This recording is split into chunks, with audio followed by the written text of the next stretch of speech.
Hello everybody, welcome back to the show. Today my guest is John Donovan. John is the son of Peter Donovan, who for a long time worked at Buckfast Abbey with brother Adam.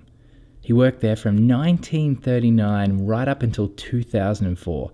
In the photo that you can see attached to this podcast, he's actually, I think he's 12 years old at the time, and he's got his little suit on, he's got a tie, I think it's his school uniform. It's actually a really cool photo. Anyway, John is his son, and John's going to be telling us all about his childhood working with brother Adam and also his father, and he's got some great stories. I think you're going to really enjoy this episode.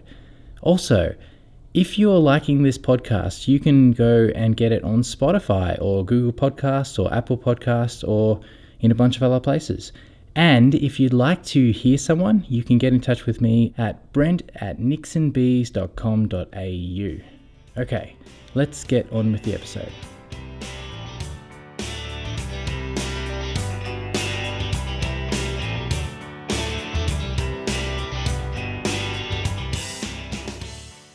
How are you today, John? I'm fine, thank you, Brent. Yes, very well. So, tell us what it's like living over there in Buckfast. Do you still get to go to the Abbey from time to time? Oh, yes. It's our parish church, actually, and having been brought up a Catholic, the same as Dad, we've always gone there to church services, and I did sing in a choir for a while a few years ago, and it's got a very good music set up there now, with several choirs and several organists and all that kind of thing, and it's sort of become a bit of a cultural centre for church music in the area the last few years, which is rather nice. Oh, that is really nice. And we were talking before, and you were saying that you can still hear the bells from where you are. Yes. When the wind's in the right direction, you can tell what time of day it is when the Angelus goes and the various offices that the monks attend, where they ring a bell beforehand to call them to prayer. And on foot from my front door, it takes about 20 minutes to get there. Over the hill, so it's not far away. That's fantastic. And you've been living there your whole life, haven't you? Yes, since the age of 5. Yeah. My father, well, to put you completely in the picture, my father was born in Gravesend in Kent, on the banks of the River Thames, in 1927, and he was evacuated. He went to a convent school, Catholic convent school in the town, and when war broke out, the nuns had all the children evacuated, and they were all brought to Buckfast in Devon, because there was a sister convent to theirs at Buckfast associated with the monastery. So my dad and his one of his brothers and his sister were all sent here in 1939, and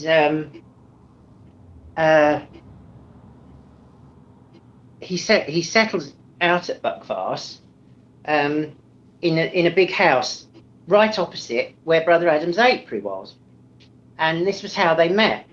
On the very first afternoon he arrived, I think they came on a Sunday, if I remember rightly. They travelled down on the train on a Sunday, and they were all lined up outside the Catholic school, convent school, Buckfast, and various ladies of the WVS who organised the evacuation. The kids were all picked out and sent off to different families. Well, my grandmother had said to Dad, "Now, you're the eldest, look after your brother and sister and all stay together." Well, unfortunately, he didn't have any choice. They got split up because one of the ladies who was going to accommodate kids only wanted girls. So she took my aunt and her school friend and left Dad and his brother behind, and Dad couldn't do anything about it. Anyway, they were billeted in this big house with a family called Hodgson, who was an ex-naval commander, and his wife and 2 daughters, and it was a very sort of posh middle-class house with servants and things. And my dad and my uncle were taken there, and they were given one of the maid's bedrooms right up in the attic, and it had a little dormer window that looked out towards the abbey. And my dad said when they were taken up to the room and they were told to sort of unpack before they went to have tea, he stood looking out of the window, and it was a lovely sunny autumn afternoon, and he could see this garden inside a wall behind a gate, and there were all these little boxes in it, all dotted all over the lawn. And he thought, I wonder what that is. And then he saw this man, as he put it, in a dress and a hat, walking around with this thing that had smoke coming out of it. And he thought, well, that's a bit strange. And he stood there watching for ages and ages. Anyway, got told off because he was late going down for his tea. And then the next day, after school, when he went back to the house, they were told to go out and play. So Dad, being inquisitive, went down the lane a bit further, found this gate and climbed over it and went to look in this garden that he'd seen. And sure enough, this gentleman in the dress and the hat was there again. And he stood at the gate watching him. And this was Brother Adam. And my dad would have been about 10 then, I think. And Brother Adam came over and spoke to him and said to him, who are you, young man? And he introduced himself. And he said, and my dad said to him, what are you doing? What's in the boxes? And he said, oh, it's bees. They're beehives. And he invited Dad in. And literally, that is how my father took up beekeeping. That's really interesting. And I suppose it's around this time that we see that really famous photo of your father and Brother Adam, where your father is helping him and he's dressed up, he's got a tie on. Do you know the one I mean? That's right. And he's in short trousers, yes. Yeah. So that's when that photo, yeah, and he's sort of, so you're saying he's about 10 years old in that photo? Yeah, well, that would have been, that was slightly later. I think that was the following year that was taken. That would have been 1940. And he'd already started working for Brother Adam part-time then at that stage, because the school was so overcrowded and they used to work shifts with the kids. One day the local kids were at school, and then the next day the evacuees were at school. And the headmistress of the school was a very nice, benign old Benedictine nun called Sister Lawrence. And she had a very soft spot for my dad. And she knew Brother Adam very well. And when she found out that Dad had got an interest in the bees, she used to sign him in the register and then let him go off beekeeping rather than be at school. And that's fantastic. And it went from there. And he did that on and off part-time until just before he was 12. And then how he came to work there permanently, he sat what they used to call the 11 plus exam in those days. And he passed it, and he actually won a scholarship. He got such a high grade, he won a scholarship to go to the local grammar school. And Sister Lawrence wrote out a list of what he had to have to be able to go to the grammar school. And he needed a rugby kit and a football kit,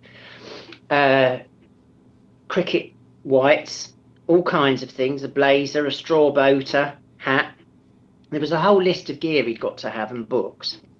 Anyway, he was given this list, and he came back to his lodgings and he wrote a letter home to my grandparents to explain what had happened and that he needed this stuff so he could go to grammar school. Well, usually it was my granny that wrote the letters in the household, but on this occasion he got a letter back from Grandad, which was very unusual. And I'm afraid Grandad was a typical old Cockney working class geezer of the time, a bit sort of Alf Garnett type, if you're familiar with that character off of television. And he wrote this letter back very briefly to my father and said, well done, son, glad you passed your exam. No, you won't be going to grammar school because we can't afford to buy that lot. Get yourself a job. Oh, wow. And that was all that was in the letter. So my dad took it in and showed it to Sister Lawrence, and she didn't quite know what to do. And I think she wrote to my grandparents separately and got a similar letter back. So that was the end of the trip to grammar school. And she explained it to Brother Adam, and Brother Adam said, well, he can come and work for me. And that was when Dad then went full-time into beekeeping from the age of 12. Wow. So, yes. What an interesting story. And he worked there during his teen years, and then there was a bit of a gap, and he came back in the 70s. Is that right? Yeah. Well, he worked there until 1945, And then by then, of course, the war had more or less come to an end. I think there was only the war in Europe had come to an end, but the Japanese bit was still at the tail end. They'd had VE Day, but they hadn't had VJ Day, if that makes sense. And my father got sent call-up papers, and he took them into work with him, and he showed them to Brother Adam. And of course, Brother Adam was always a bit of a force to be reckoned with, both in the monastery and outside, and he didn't like being told what to do.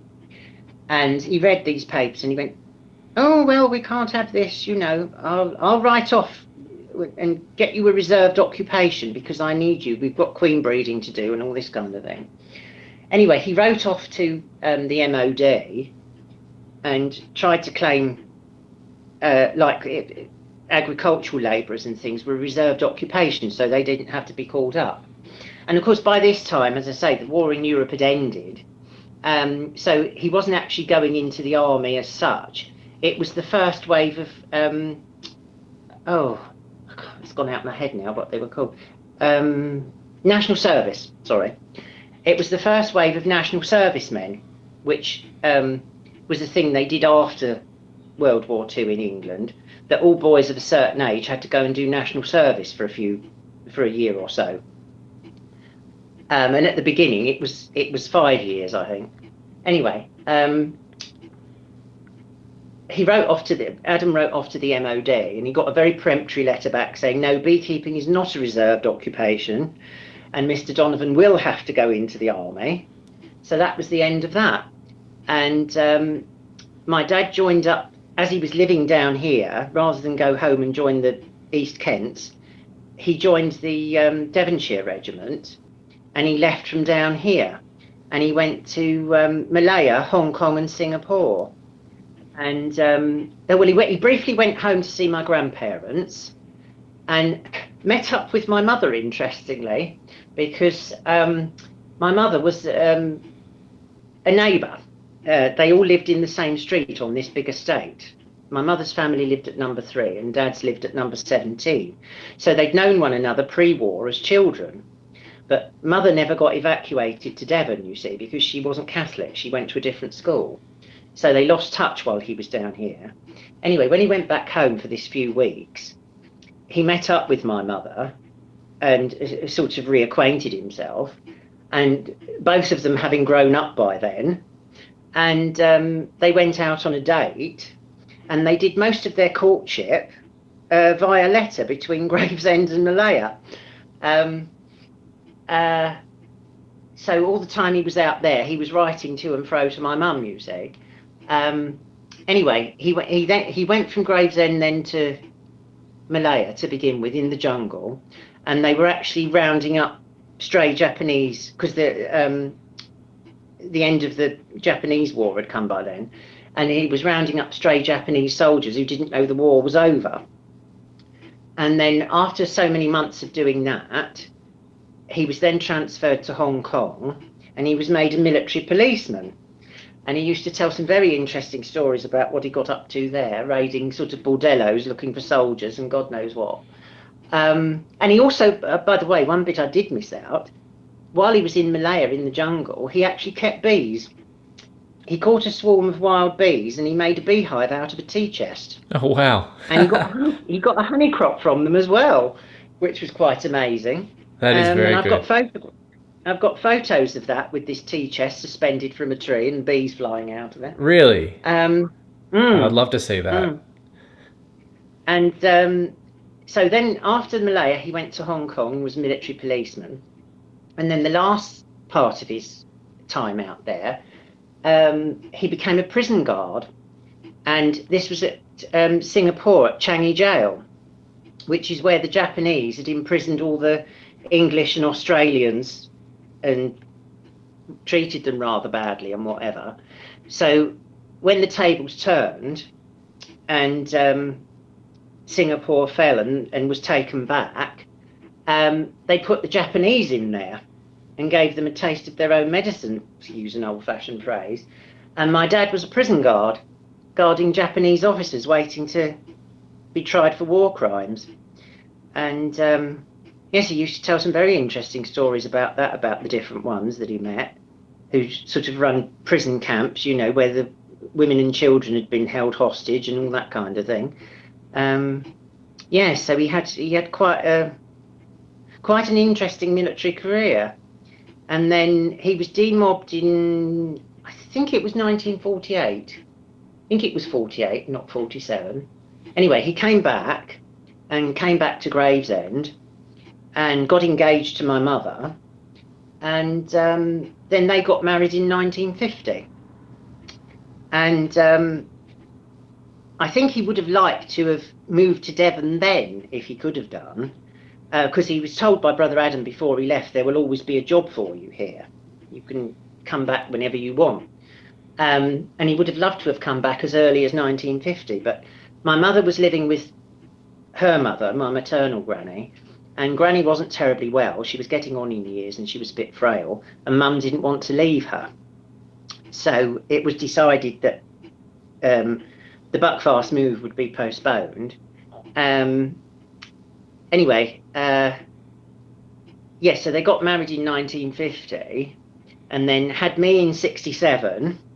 And then eventually we moved back here in 1972 when I was 5. Right. And it was quite fascinating, really, because when Dad turned up at Buckfast, he was given the same bunch of keys to the bee department that he'd had pre-war, or during the war, I should say.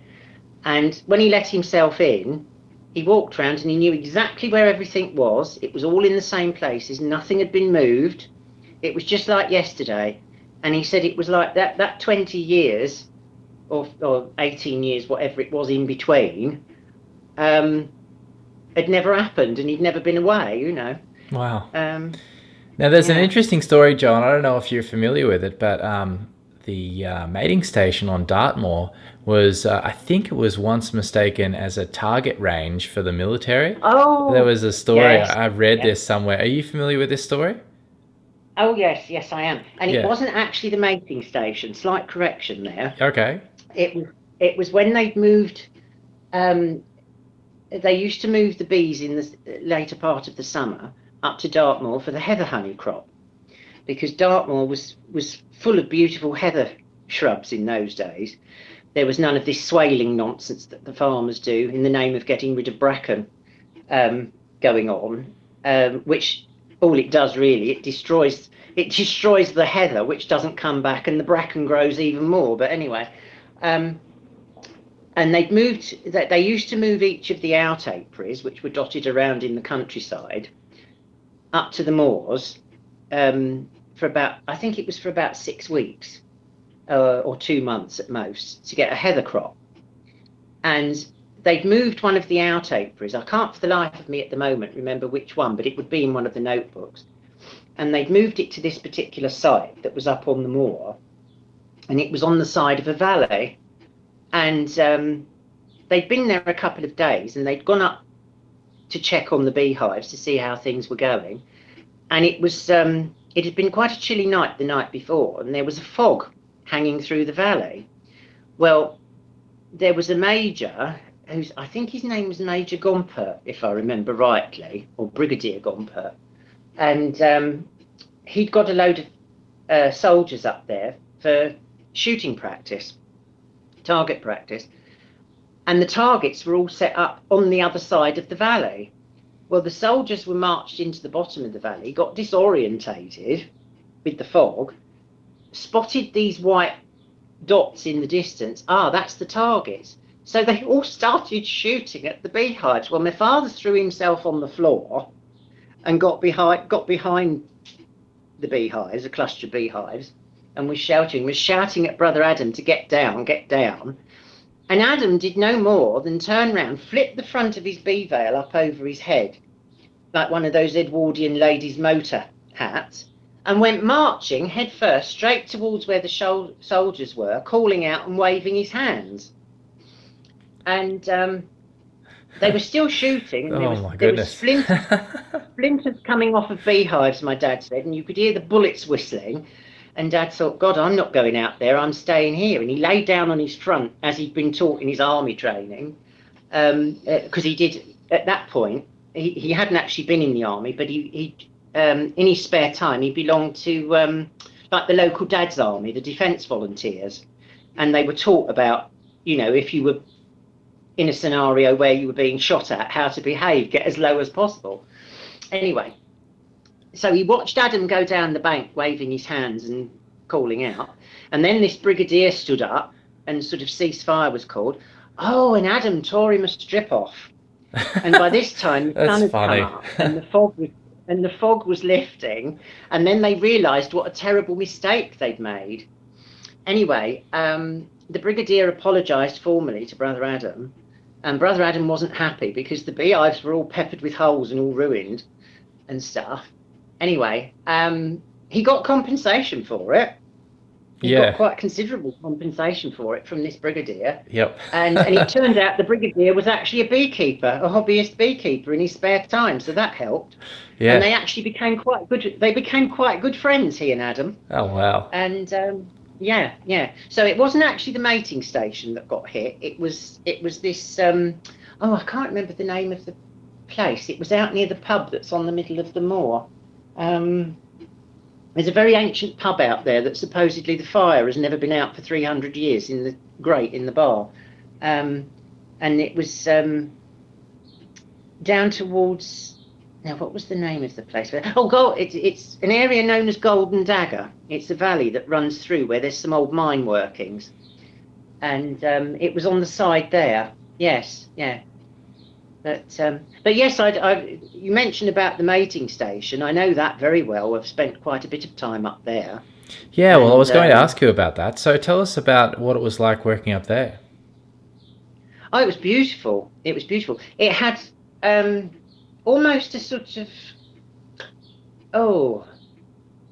well, not surprising with Brother Adam's origins. It was almost sort of a Germanic or Tyrolean feel to it, because it's on a hillside again, and there's lots of sort of natural rock and boulder sticking out of the grass, and the path sort of snakes up the side of the hill between these boulders and things, and the beehives were set sort of layered and staggered as you went up the hillside.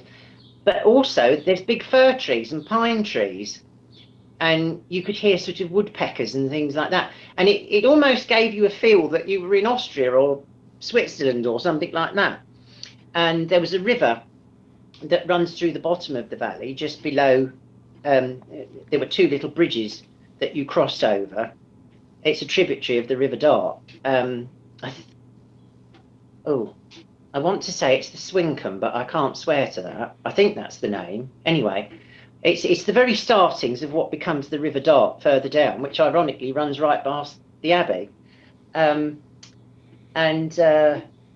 river ran outside, and there was a stone wall all round it with a little iron gate, and you went across the two bridges and through the iron gate and then up the hillside. And he had Brother Adam had one of his famous, which again would sort of German design, wooden storage sheds in this apiary as well, and it's got a very wide roof, overhanging roof, so it does look like something from the Tyrol. And that's what they used to store all the equipment in, and they could have lunch in if it was inclement weather and all that kind of thing. And no, it was very, very pretty up there, beautiful. And I can remember going up there and all you could hear was bees, just the air full of bees when it was mating season, No, it was a beautiful spot, beautiful spot. And it was rather sad that at the end of my father's life, just after he'd retired, we went up there to pay one final visit. Long story short, we'd heard things were going wrong with the way things were at Buckfast in the bee department. And he went up there to have one final look. And sad to say, my poor old dad was in tears. It was a shame, because it had gone from being this beautiful, pristine apiary to utter devastation. We couldn't believe what we saw. But we managed to rescue a few, because my father still had some bees in the garden then at that time. This was before he got really poorly. And we had beehives in the garden at home. And we hunted around and we managed to find a couple of nuclei boxes that were reasonably good, and we brought them back. And between the two of them, my father and my partner, who is also a very adept cabinet maker, they restored them and repaired them, and we had them going in the garden as a little memento. But Oh, that's nice. yes, Yeah. no, it was absolutely beautiful in its heyday. These are little four-way mating nukes you're talking about. That's right. Yes, yes, with the 4 little round entrances and a little doorstep that juts out, and they were all on creosote posts, so they were up out of the ground. They almost, in some ways, they almost look like a bird box, but not quite. But yes, so it was very beautiful in its heyday. Yeah. Yeah, I've heard there's some renewed interest to re-establish that mating station. There's a few people I've spoken to that are interested in doing that at the moment. Yeah, it's been mentioned to me, and they've asked me about it, and I've said yes, if you can do it, by all means, because I think the bases of that the original hive stands fitted on, the concrete bases that Adam had built, are all still there, set in the ground. So you'd know exactly where they were located in their groups. Yeah, that's right. And I think the little shed summer house thing is still there as well. I don't know what state that's in, but no, I think it could, if somebody had the mind and put the effort in, they could turn it round. Can you tell us a little bit about what you remember of the Buckfast bee that was being produced at the time? The Buckfast bee, well, now, well, during my time, as I was growing up, this is when Brother Adam did a lot of his travelling and did a lot of his trips abroad, because once he got my father back here, no offence to anybody else who'd worked with him previously to that, because he had gone away on research trips prior to Dad coming back, but he seemed to do more of them once my dad was reinstated here, because he knew he could trust my dad implicitly, and that things would be done how he wanted them, if you know what I mean. Mm-hmm. So he knew things were in safe hands. Anyway, he would take himself off. He had a couple of beekeeping friends he would go with.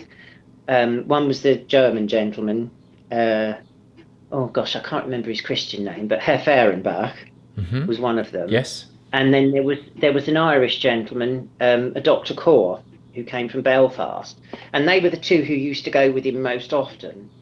Anyway, he would leave my father back here so he knew everything was going to go all right while he was away, and also to receive any material that was sent back.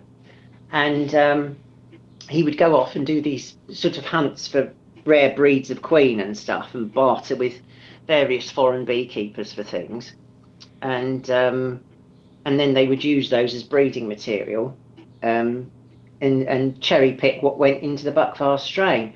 But the bees I remember them having, I mean, if I think to the Buckfast home apiary, the little garden out at the Abbey, I remember being round there in the summer months, and my father would take the top off of one of the beehives, and it would absolutely boil over with bees. They were so full, and they would all sort of come out and cascade down the sides and hang off one another, and then gradually they would all go back in. But they were beautifully gentle and quiet, and you could sort of stand right next to him. I mean, I was never a beekeeper, unfortunately. I used to show an interest, but I was never cut from the same pattern as my dad, I'm afraid.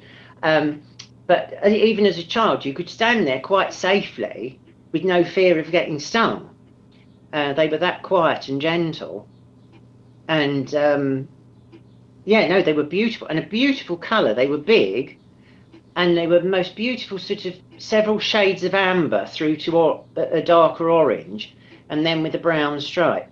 And my dad always used to make a joke about them having like a rugby top, the rugby jumper. All right, yep. With the stripe. That's a good way of describing it, yeah. He used to say to me, "There you are, son, that's a good Buckfast queen, look at the jumper." He said it's got a nice stripy jumper on. And that's great. Yeah, that's a really good way of explaining it. They were beautiful bees. Yeah, and you couldn't really mistake them. They were so distinctive in their markings and their colourings that you could easily tell them from other strains of bee, like an Italian or a whatever else. I can't think off the top of my head. But yeah, no, they were marvellous. And he had as many as 8 beehives in our back garden here, and we're in the middle of town in an old townhouse, and we've got a decent sized garden, but it's not massively big. And we've got neighbours very close, and everybody was always amazed at the amount of beehives he had in the garden in a small area, and they didn't even know they were there because they were so quiet. And we used to get amazing honey crops from them here because you've got quite a lot of fields and things in the distance around, and you've got natural blossom like hawthorn and wild cherry and things like that, and then with all the domestic gardens as well. With our own bees at home here, we used to get marvellous honey crops from those 8 hives. It was amazing. Oh, that's amazing. And that was the bit that I got roped in with the most, as I think I may have mentioned to you before, was when it was extracting time. And that's when I had to don me pinny and things, and set to and help. And you did all the spinning. That's right.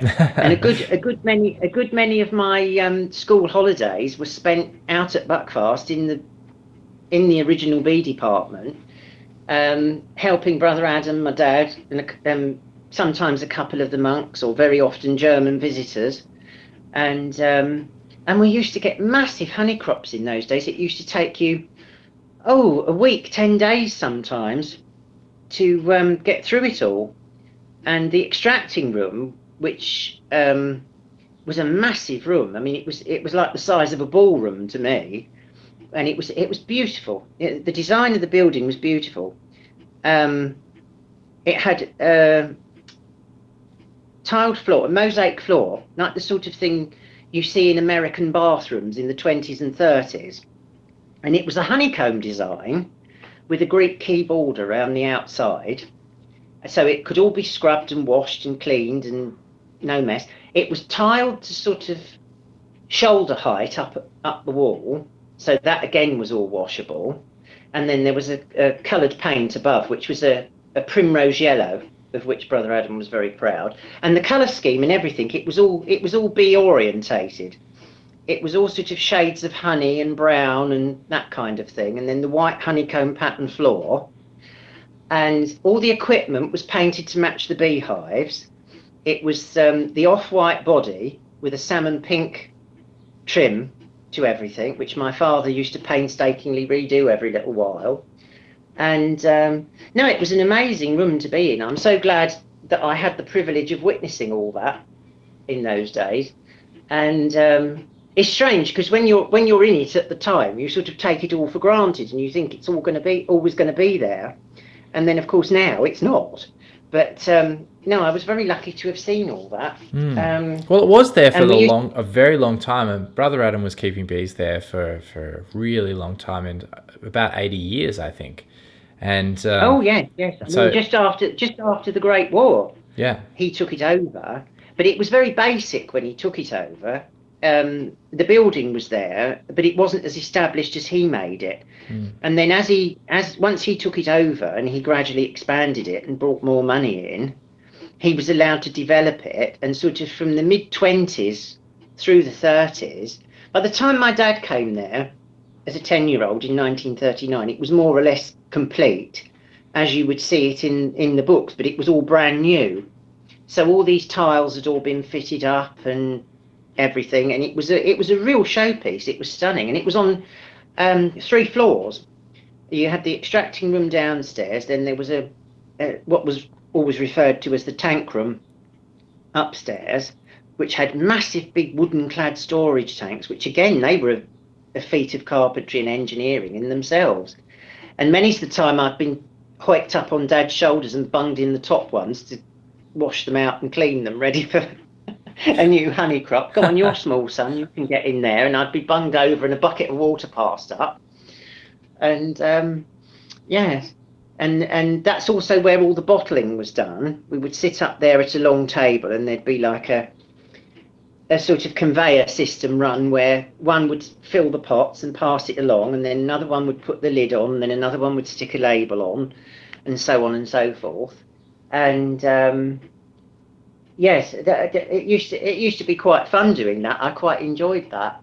And then Brother Adam's office, which was immediately next door, which was officially known as the packing room, because that's where he parcelled everything up to send away when people would order. In those days, people would order by post if they wanted something. So you'd get these letters come through the post, and it would be Lady so-and-so from somewhere would like a dozen pots of honey for Christmas. And she would enclose a postal order, and then Brother Adam would oblige and send the post off. And he had all the most beautiful boxes and things.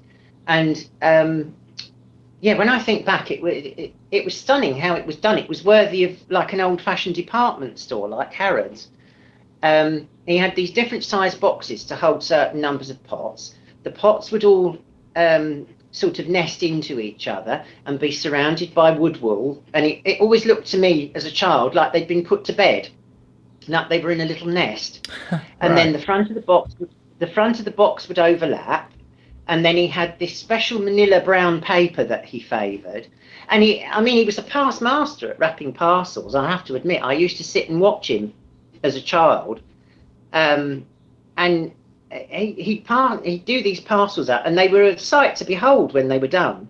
All beautiful envelope corners, all very sharply creased. And if he wasn't happy with it when he did it the first time, he'd rip the wrapper off and throw it away because he was such a perfectionist, and he'd do it again.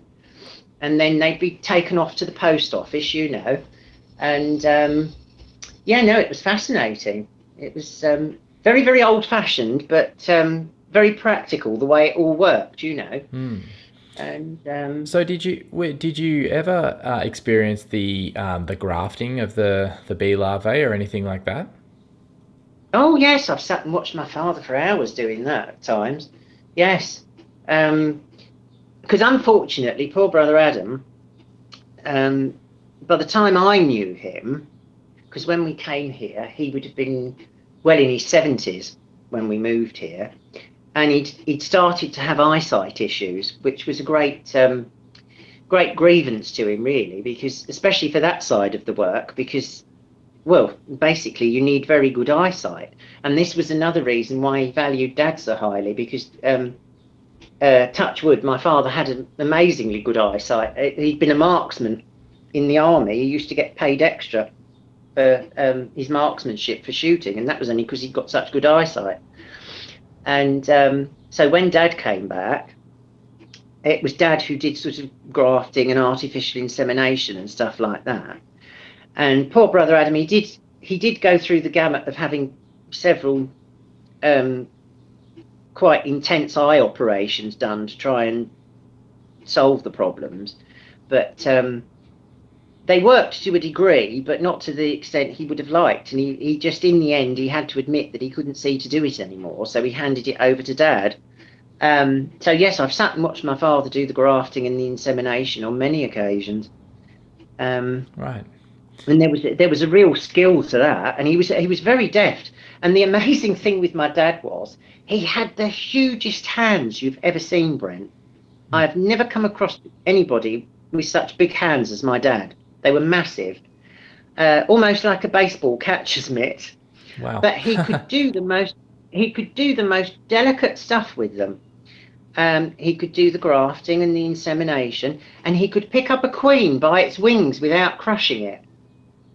Wow. To clip its wing and things like that. And if you were to see it with, you know, the tiny little queen sort of waving her legs while he was holding her between this massive big thumb and forefinger, and for such big hands, he had an amazingly delicate touch. Yeah. Oh, wow. No, so it was quite something to watch. A few weeks ago, we were talking about how every time you introduced someone to your father, he would immediately try and turn them into a beekeeper, which I thought was really hilarious. Oh, yeah. Yeah. Well, if anybody showed the slightest interest, and he thought, you know, he'd got their interest or attention, then that would be it. And this is what happened with my partner, Joost. when we got together and he got to know Joost, and Joost was interested in what he was doing. And we had beehives in the back garden and everything. And then he said to Joost, come on, he said, do you want to have a look through a hive with me? So Joost said, yeah, sure, okay. So we found him a bee hat and some overalls. And he went out there. Then he smoked for my father. And this happened one Sunday afternoon. And then each Sunday afternoon after that, while I was getting the tea ready with Mother, he'd be outside, you know, checking the colonies over with Dad. And then, lo and behold, by Sunday number 4, Dad was holding the smoker and Joost was going through the hive. So, yeah, he took to it very well, actually, much better than I ever did. Although, to my credit, I did once, when Dad got very poorly and he missed a couple of queen cells in a beehive, which annoyed him greatly, and he had a massive swarm come out and it went in a tree at the bottom of our garden. And he was just on the point of going into hospital the following day to have a major surgery on a very bad hernia. And I caught him out there putting a ladder up to go and get this swarm. And I said to him, you can't do that. Oh, I'm not going to lose me bees and all that. So I said, you can't do that, Dad. You're not well enough. So I came in and put a bee veil on and a bee hat. And I don't know where. It must have just been through observance over the years and knowledge. And I said, give me the bloody smoker. And I went up the thing. And I think I borrowed a washing up bowl from in the kitchen. And I actually caught the swarm and put it back in the beehive. And I sort of did it all on autopilot. And when I came back in and I was sitting down having a cup of tea, and I thought to myself, good God, I don't believe I've just done that. But yeah, I was so afraid he was going to hurt himself and fall off this ladder. I just sort of did it off my own back, you know. But, That's fantastic. Yeah. Now, this is really interesting. He was a very good teacher. He was a very good teacher. Yes. And speaking about that, John, you've just told me that you currently have an unpublished book written by your father, an instructional beekeeping book. That's really interesting. Yes, yeah. Well, he talked about doing a book for years. Various people throughout his life had said to him, oh, Peter, you should write a book, really. And I think what they were meaning was more about his, like a memoir, if you like, about his experiences of working with Brother Adam and all that kind of thing. But what my dad was more intent on doing was an instructional book, because now what I'm going to say is going to sound slightly disloyal, if not hypocritical, but my father always felt that in some ways, as good as Brother Adam's books are, they were aimed at the higher end of the market with more knowledge, if that makes sense. They are dense. Yep. Yeah, yep. To people that are more experienced beekeepers. And my dad always felt that it should have started more with a basic type of book and then worked its way up. Anyway, this was his goal to do this, and this is the manuscript that I've got tucked away.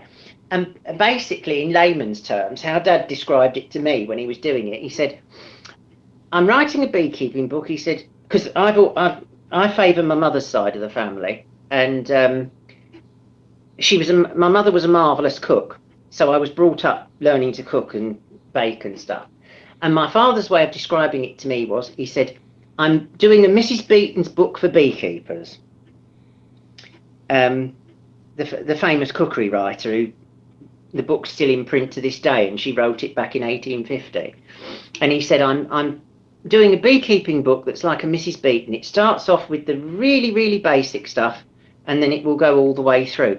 And that's what he's done. And it's illustrated as well, and it's got line drawings, it's got photographs, detailed exploded drawings of the various makes and models of beehive,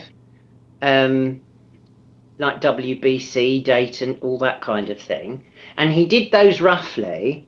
And then interestingly, to go full circle to earlier in the conversation, he became reacquainted. I can't quite remember how it happened now, but he met an old army pal of his from his days in Malaya, who was a school teacher from Birmingham.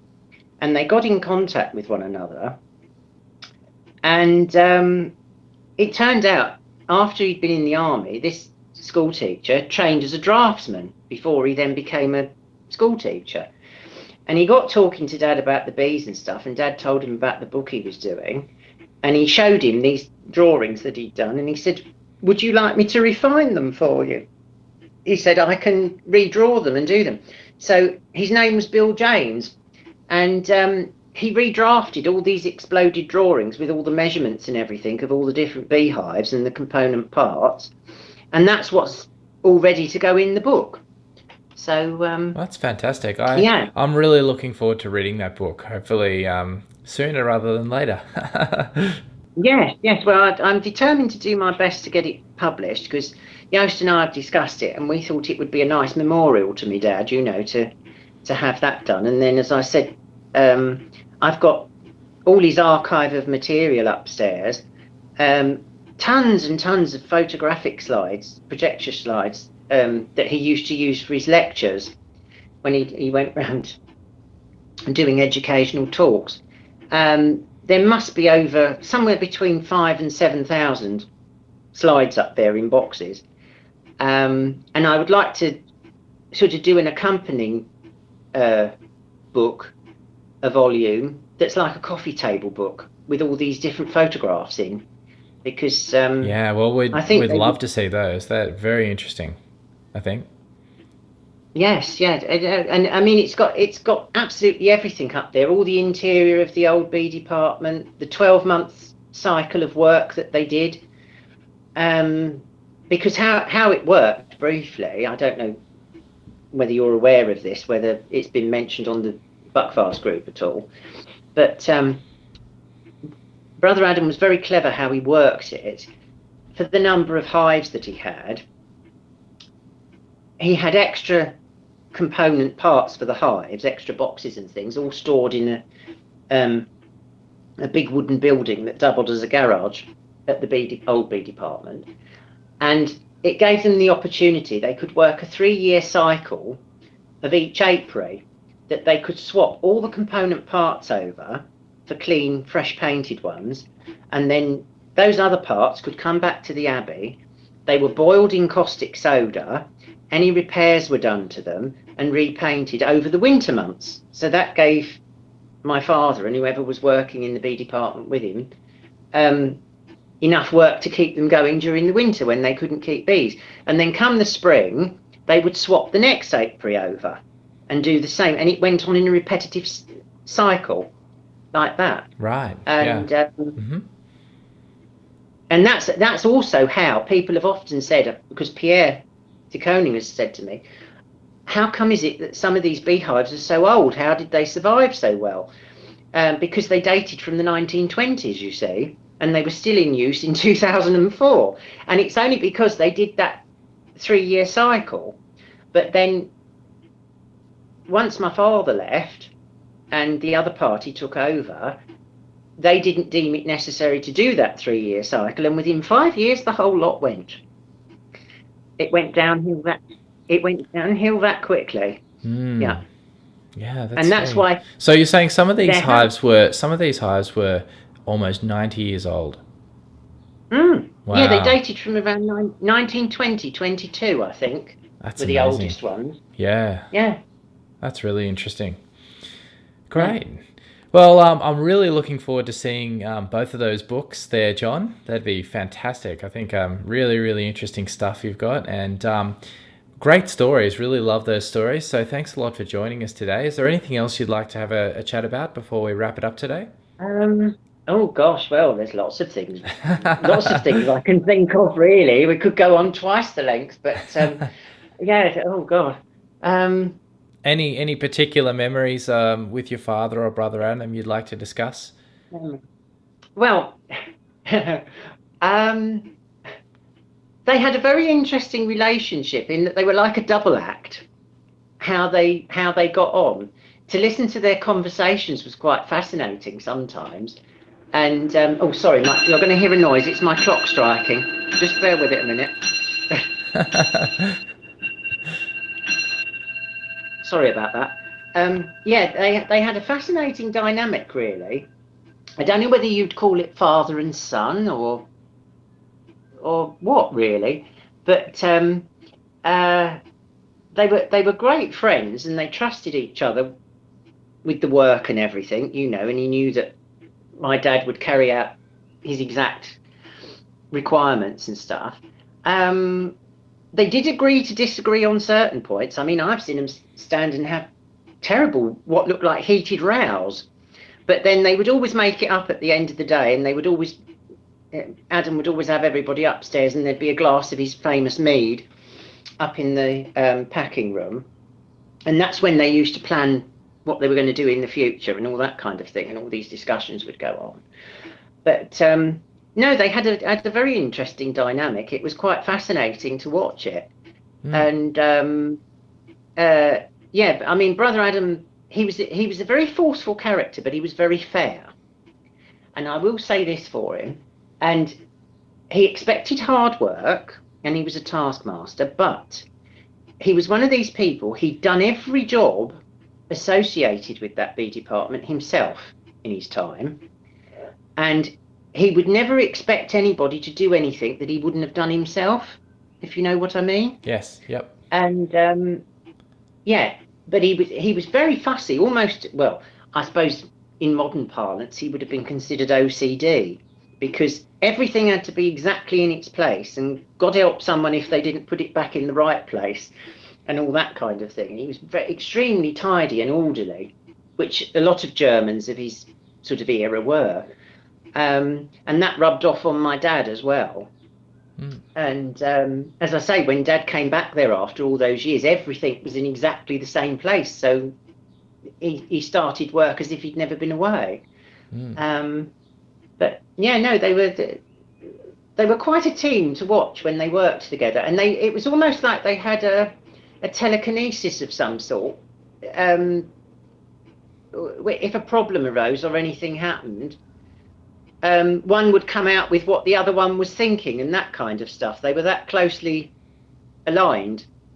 Yeah. No, that's very Both interesting. great characters in their own way. No, and as I said, I deem it a great privilege that I was lucky enough to be around at that time.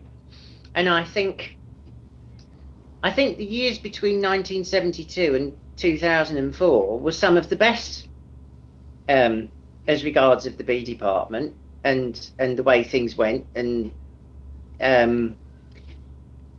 yes, yeah, especially with sort of like the queen breeding and all that kind of thing. It was sort of the peak of its career. Yeah. Well, thanks a lot, John. I really appreciate those stories, and I am looking forward to one day seeing that book. I think it'd be fantastic, or both of those books. And well, thank you for asking me, because I'm very flattered to think, my dear old dad, having been gone quite a few years now, because he passed away in 2013. And I'm blown away each time I go on the group to see the amount of following that Buckfast has got, and Brother Adam has got, and my father has got, and it's it's very touching to know he made such an impact and has still got such a following. And as we said earlier, he loved teaching people, and he was a great believer in imparting knowledge. In that way, he did differ slightly from Brother Adam, because Brother Adam had a slightly impatient nature, if I can put it politely, and he didn't suffer fools gladly. And if anybody came there to learn beekeeping, I remember this with some of the German beekeepers, and they would ask him questions and things, and he was trying to concentrate on what he was doing, and he would get a little bit annoyed, and he would turn around and say to them, "Oh, don't keep asking me questions, just watch what I'm doing," and that sort of thing. Yep. And of course that made it rather difficult for them. But my father was the complete opposite. My father would stand and talk to them and talk them through the thing and explain it in the greatest of detail. Probably bless him, sorry Dad if you're listening, too long-winded sometimes. But he always went out of his way to impart as much knowledge as he could. And one of the local guys that I keep in touch with now, a chap called Duncan Simmons, who's a marvellous queen breeder. I mean, the way he produces Buckfast queens, I said to him in the summer, I haven't seen bees like that since my father's heyday. And he's always saying to me how grateful he is that he met Dad when he did, and what Dad taught him and the knowledge he imparted, because he said nobody else could teach like your father. And yeah, no, I do believe that. So yes, yeah, they were both very talented men in their own ways. Yeah. Well, that's fantastic. Yeah, fantastic stories, and I'm really I've learned a lot today. So thanks a lot, John. That's great. Oh, it's my pleasure. Thank you for asking. Yeah, no worries. Well, thanks for being with us today, and hopefully we'll speak again soon. Okay. Cheerio then, Brent. Thank you. See ya.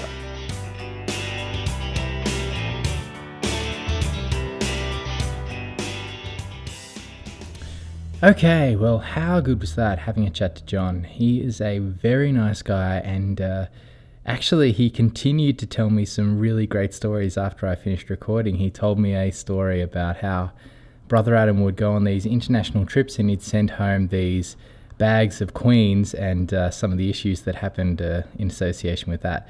Unfortunately, I'd already stopped recording, so I didn't get it on the podcast, but maybe next time. Okay, so I hope you enjoyed that episode today. If you want to get in touch with me, you can at nixonbees.com.au. And until next time, thanks so much for tuning in.